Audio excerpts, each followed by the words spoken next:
딱 요 시기가 시진핑이 주석으로 집권하는 딱 그 시점이거든요. 그 시점이고 또 대외적으로는 이제 미국과 이 중국 이 양강 대결이 이 부각되는 시기라서 그거에 발맞게 뭔가 중국도 새로운 세계 질서를 모색하는 단계였어요.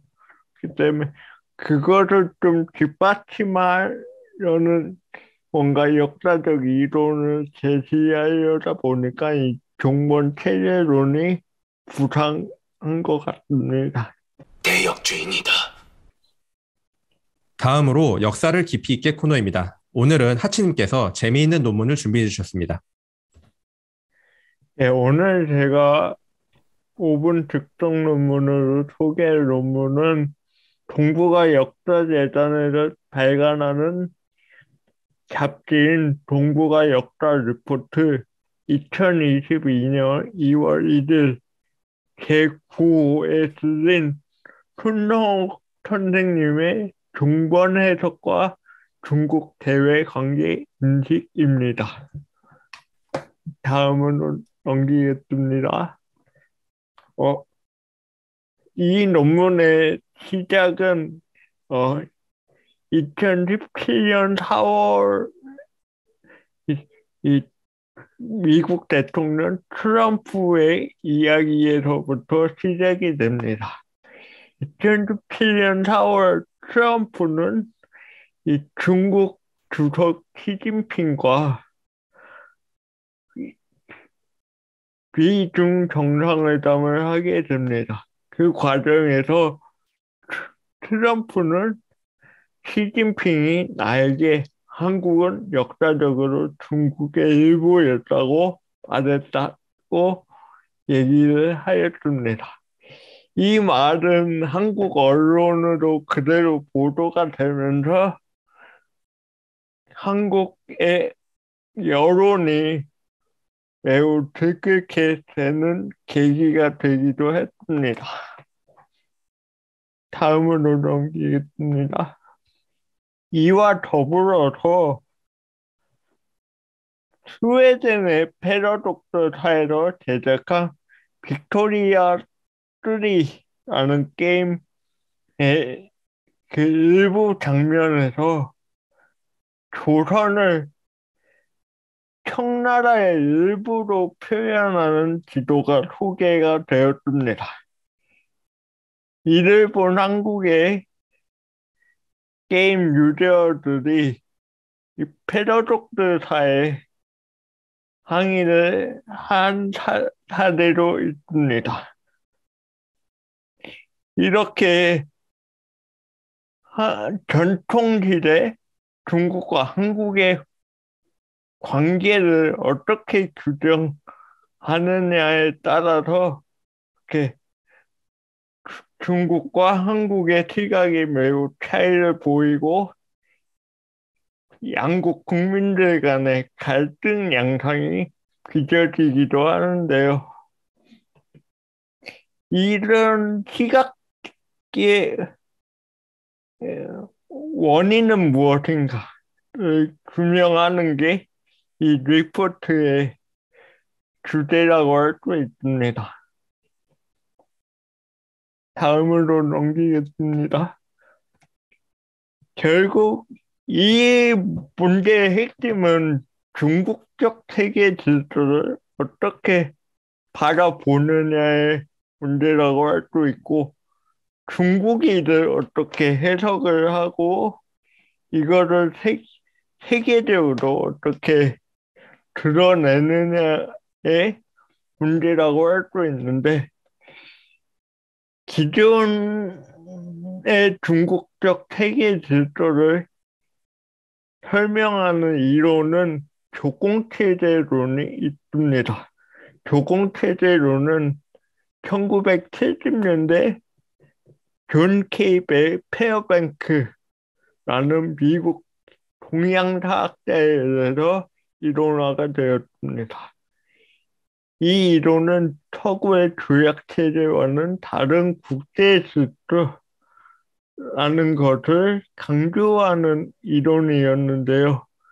이 이론의 핵심은 결국 중국과 그 중국의 주변국이 조공과 이해를 매개로 한 정치 질서를 갖고 있다는 것입니다. 이 중국은 이 조공 체제를 통해서 패권 국가로서의 권위를 인정받고 중국의 주변국은 이 중국으로부터 경제적인 이익과 선진 문물을 받았다는 이론으로 알 수 있는데요. 이것이 지금까지도 이 세계 동아시아 학계에서 중국적 세계 질서를 설명해 오는 큰 틀이었습니다. 근데 이것을 대체하는 논의가 지금 중국에서 또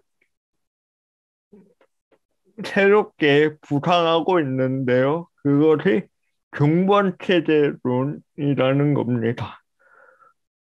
종번체제론은 서구의 종주국 속국 개념에 이 중국적 세계 질서를 대입한 이론입니다.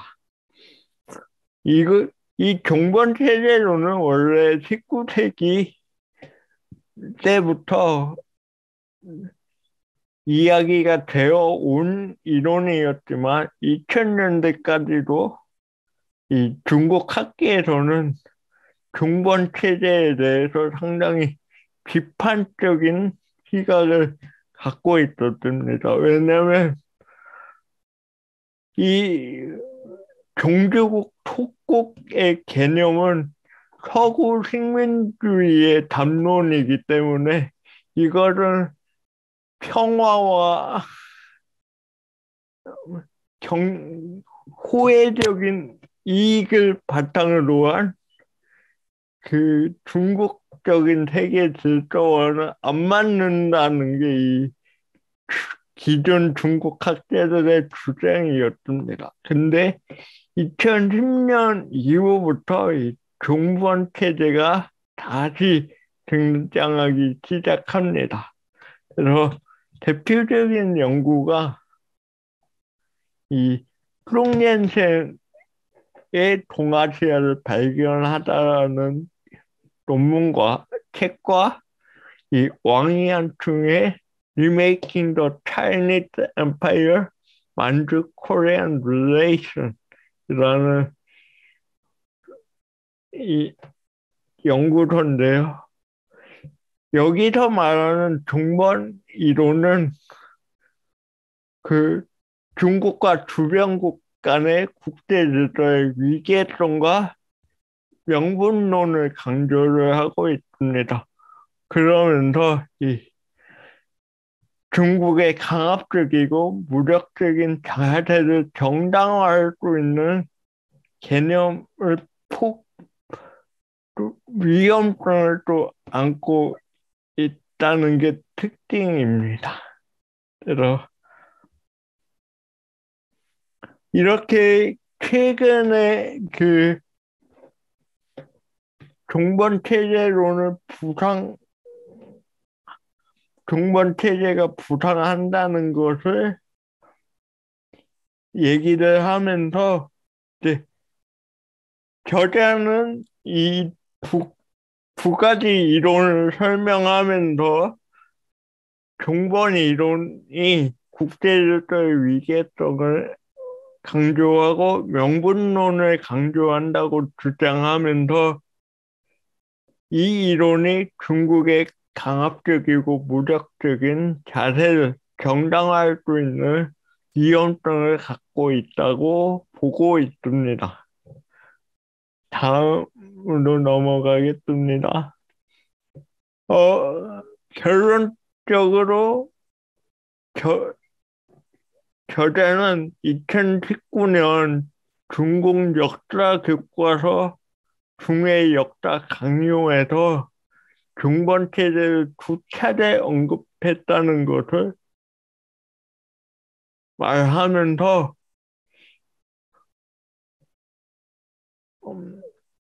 현재 중국 학계에서 서구 제국주의에 의해 해체된 중번 체제를 복원해야 한다고 이렇게 위험성이 존재하고 있다고 지적하고 있습니다. 중번 체제론이 가지는 허구점을 밝히고 국제학계의 동아시아 국제 질서를 설명할 수 있는 이론을 적극적으로 제재할 필요가 있다고 또 지적을 하면서 이 글을 끝맺고 있습니다. 여기까지입니다. 대역죄인이다. 네, 잘 들었습니다. 그러면은 이 주제에 대해서 다른 패널들의 의견을 조금 더 들어보도록 하겠습니다. 네, 저 질문이 하나 있는데, 이 정본체제론이 2000년대에는 중국 학계에서도 잘 안 받아들였던 그런 이론이었는데, 2010년 이후에 이게 좀 더 강화되고, 이제 학계 쪽에서도 이제 단행본이 나올 정도로 이게 받아들여지고 있는데, 혹시 이렇게 변화하게 된 정치적 배경이 있을까요? 예, 그거는 아무래도 이 중국 내부의 사정이 있을 것 같은데요. 딱 요 시기가 시진핑이 주석으로 집권하는 딱 그 시점이거든요. 그 시점이고 또 대외적으로는 이제 미국과 이 중국 이 양강 대결이 이 부각되는 시기라서 그거에 발맞게 뭔가 중국도 새로운 세계 질서를 모색하는 단계였어요. 그 때문에 그거를 좀 뒷받침하려는 뭔가 역사적 이론을 제시하려다 보니까 이 종본 체제론이 부상한 것 같습니다. 음, 저는 이 발표를 들으면서 궁금했던 게 우리가 두 가지 이론이 나왔잖아요. 뭐 종본체제론과 조공체제론이 나왔는데 우리가 한 2000년대 초반에 동북공정이 이제 우리나라에 본격적으로 알려지게 되면서 나온 대응 논리가 결국에는 중국과 우리가 맺은 관계는 조공과 예를 매개로 한 이제 조공체제론에 가깝다. 그래서 동북공정에 허점이 있다라고 이야기를 해왔는데 그게 지금 지난 20년 가까이 주요 논리로서 활용이 되어 왔는데 결국에선 이 발표에서 언급한 이 리포트는 또 새로운 이론을 우리가 발굴해야 해서 활용해야 라고 이야기를 했잖아요. 그렇다면 이 리포트에서 뭐 구체적이지는 않더라도 좀 건설적인 방향으로 무언가 어떤 제시해준 방향이 있는지 그 지점이 좀 궁금했습니다. 사실 좀 아쉽게도 우리가 새로운 이론을 제시해야 한다는 그 당위 쪽만 밝히고 있지. 그러니까 그런 조공체제론이나 종본체제론을 대체할 수 있는 어떤 새로운 이론을 아직은 제시하지 못한 것 같고, 우리나라 학계도 이게 아직 조공체제론의 영향에서 벗어날 수 없는 것 같아요. 그나마 지금 할 수 있는 게 종본체제론이 강화되는 시점에서 계속 조공체제론으로 반박을 하고 있거든요. 그나마 그게 좀 더 뭔가 경제적인 이익이나 뭐 약간은 평등성, 물론 위계 질서가 있지만 그 종권 체제보다는 덜한 강압성이 있다고 판단이 되기 때문에 계속 그 조공 체제론으로 반박을 할 수밖에 없는 것 같습니다. 사실 이게 좀 동아시아사를 공부를 하고 이제 또 강의도 하고 하다 보면은 그 고민되는 게 그 부분인 것 같아요. 우리가 이제 대학원에서 공부를 하고 이렇게 배울 때는 조공체제로는 이미 오래됐고 조금 있으면 이제 폐기되어야 될 그런 이론이다. 이런 식으로 우리는 공부를 하고 선언을 자꾸 우리가 세미나 중에 하는데 쉽지가 않단 말이죠. 그거를 비껴서 또 다시 새로운 강의안을 만들고 학생들한테 얘기를 해주려고 하는데 우리나라 학생들도 그 조공체제론에 기반한 그 전체적인 스토리에 너무나 익숙해져 있고 설명을 하는 우리도 굉장히 그 부분에 익숙해져 있고 그렇기 때문에 이거를 새로운 뭔가를 짜서 설명을 하려다 보면 저도 혼란스럽고 학생들도 혼란스럽고 그런 상황이 계속 반복되더라고요. 그래서 이게 참 어려운 일이구나 그런 생각이 들고 또 이제 한 가지 한국 이 동아시아사의 문제점이 여러분들 다 아시겠지만 동아시아사가 무엇인지를 논의하기 전에 동아시아사 교과가 먼저 생겼잖아요. 한국 같은 경우에. 그래서 이게 굉장히 이 불균형을 만들어내고 있는 것 같고, 우리가 동아시아사를 연구하는 연구자들이 하루빨리 이걸 좀 더 체계화해서 해내야 되는 상황인데, 그거를 이제 말씀을 해주신 것 같은데, 이 글에서도. 근데 뭐, 그 말씀을 해주실 때 조금이라도 의견을 더 이렇게 구체적으로 제시를 해주셨다면 좋지 않았을까. 그런 개인적인 생각이 저도 드는데, 여기에서 이제 하치님께 질문을 드리고 싶은 부분이, 하치님께서는 이 동아시아사 또는 이 중국과 한국의 관계에 대해서 어떻게 규정하고 어떻게 이 구조에 대해서 설명할 것인가라고 하는 하치님 자신의 어떤 설명 방식이 있을까요? 저를 사실 동양사를 공부하는 입장에서 상당히 좀 난처한 부분입니다. 이 동아시아 국제질서를 어떻게 규명할 것인가. 사실 조공체제론이 제 학술적으로 너무 뭔가 반박하기가 조금 힘든 부분이 있는 게 상당히 논리적으로도 좀 뭔가 맞아 반박하기가 힘든 부분이 분명히 있어서 이걸 또 대체할 수 있는 이론이 있을까 싶기도 하고, 아, 저도 잘, 뭐, 대안을 내놓기가 좀 힘든 상황입니다. 좀 더 공부를 해야 되는 거. 다만, 좀, 우리가 좀 인정을 해야 할 건 좀 인정을 해야 할 부분이 있는 것 같아요. 그러니까, 지금도 이 국제 관계에서 힘의 역학이나 역학 구도 그런 게 분명히 존재하잖아요. 지금은 미 미중 패권의 시대이고 이제 한국이 그걸 그 질서 속에서 또 살아나가야 되는 이 시점이기도 하고 그거랑 마찬가지로 전통시대에도 이게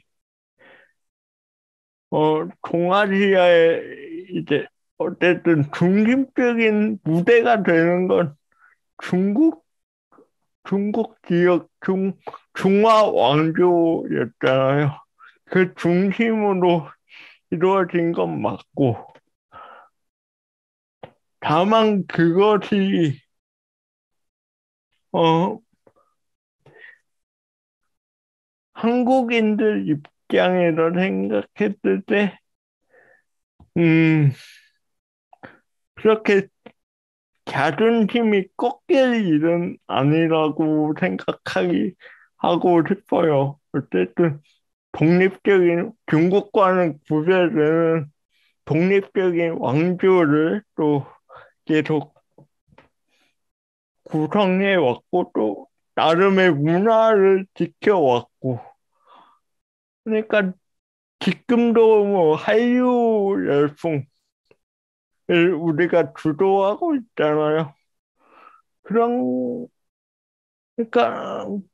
그 역사적인 그런 국제적인 역학 관계는 인정을 하되 이제 그 속에서 이 한반도의 국가들이 어떻게 살아남았는지 어떤 선택을 했는지 그런 걸 좀 아니 부각을 시키는 교육이 이루어졌으면 좋겠다고 생각합니다. 애매하네. 그 이야기를 들어보니까 개승범 선생님께서 하셨던 그 말이 떠오르네요. 그 개승범 선생님께서 4대랑 4대주의는 다르다고 항상 강조하시잖아요. 그러니까 4대주의, 4대 이런 일반인들 그 구분하지 않고 이 4대주의를 되게 부끄러운 역사 혹은 치욕의 역사로 해가지고 좀 지우고 싶어 하는 그런 역사로 생각하는 사람들이 꽤 많이 있는 것 같아요. 근데 그 지금 하치님께서 이야기해 줬듯이 객관적인 사실은 인정은 해야 돼요, 분명히. 강대국 사이에서 약소국이 살아남기 위한 그 방안에서 4대를 하는 거는 당연한 어떻게 보면 역사적으로 당연한 이치예요. 이거는 한국만 그런 게 아니라 유럽의 역사를 보더라도 그거는 어떻게 보면 당연한 어떤 역사의 그 흐름이거든요. 근데 이거를 이제 4대주의라고 했었을 때 그걸 내면화시켜가지고 4대를 당연한 것으로 이렇게 받아들일 경우에는 그거는 문제를 지적을 할 수 있죠. 그렇게까지 해야 하는 이유가 뭔가라는 그 이유를 부끄러운 역사라고 지적을 할 수는 있을 것 같아요. 다만 이제 그런 거를 이제 넘어서서 그 당시에 어떤 식으로 그 강대국인 그 중화 왕조를 편입이 돼서 거기서 살아남기 위한 어떤 그 방법들이 무엇이었는가 라는 부분에 더 관심을 좀 더 기울이면 지금 우리가 지금 미중 패권 시기에서 한국이 뭐 친중이냐, 뭐 정치 권력을 이제 뭐 친미냐 이런 식으로 지금 현재 보수하고 진보 쪽에서 계속 치열하게 논의가 이루어지고 있잖아요. 그렇게 구분할 게 아니라 좀 더 그 과거의 사건에서 어떤 식으로 살아남았는지에 대한 그 교훈을 좀 더 얻을 수 있지 않을까라는 그런 생각이 좀 드네요.